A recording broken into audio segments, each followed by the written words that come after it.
د اختر په شپه باندې یو خو ماشومان په پټاټې خلاصوي ډزې کوي نو دا خو نه دي پکار. مخکې مونږ ویلو چې خلکو ته تکلیف رسي، مشرانو ته تکلیف رسي، مه کوئ دا پیسې په زړه مه ورکوئ.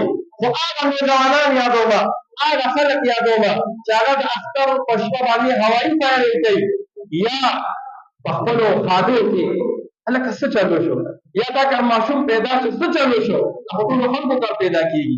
خو د الله یو نعمت دی، الله تعالی درته شکر وباسه. نو چې ته د اختر په شپه باندې دغرنګې په خپلو خوشحالو کې ته ټوپک راوالې او مسجد راوالې او ډز ډز اسمان ته دې نیولې دی او دا ګولۍ په چا راپرېوتله. ولې پردي کورونه روانو، ولې پردي کورونه روانو، ولې پردي بچي یتیمانان کوو. دا یاد ساتئ دا ګولۍ خو به چېرته ځي که نه، چېرته خو به ورېږي. نو که په یو انسان راپرېوتېدله څه به کوو بیا؟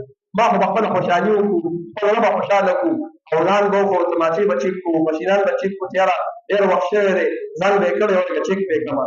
خو په دا ګولۍ د چا په کور راپرېوتل څه به. نو ګورئ نوجوانان خاص کر ځکه ماشومانو ته خو موږ دا ورکولی دا کولی شي.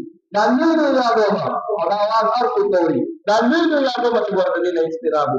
دا نه د اختر په سهار باندې څوک وختي پاڅي، بعضې بدبخته دومره وي چې د رمضان د اختر په شپه باندې په باډا په بازار کې ګرځي د شپې یوې دوه په درېو پورې وګرځي د سهار اوږده پروت د اختر د سهار اهم لمونځ چې کوم دی دا هم ترې قضا شي او ناوخته راپاڅي. نه د اختر په ورځ باندې وختي پاڅېدل دا سنت دی چې موږ وختي پاڅو، مسجد ته راشو او د سهار چې کوم لمونځ دی دا باجماعت ادا کړو.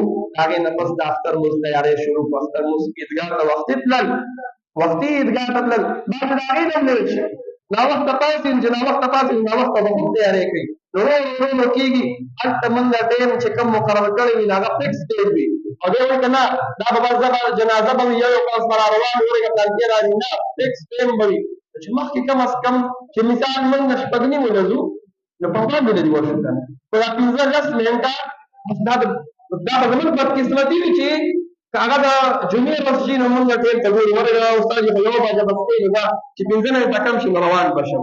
نه یو 15 منټه مخکې ورشو نو د خبرې خو به واورې که نه که په هغې عمل نه کړې نو مسجد کې ناست اصل ثواب دی.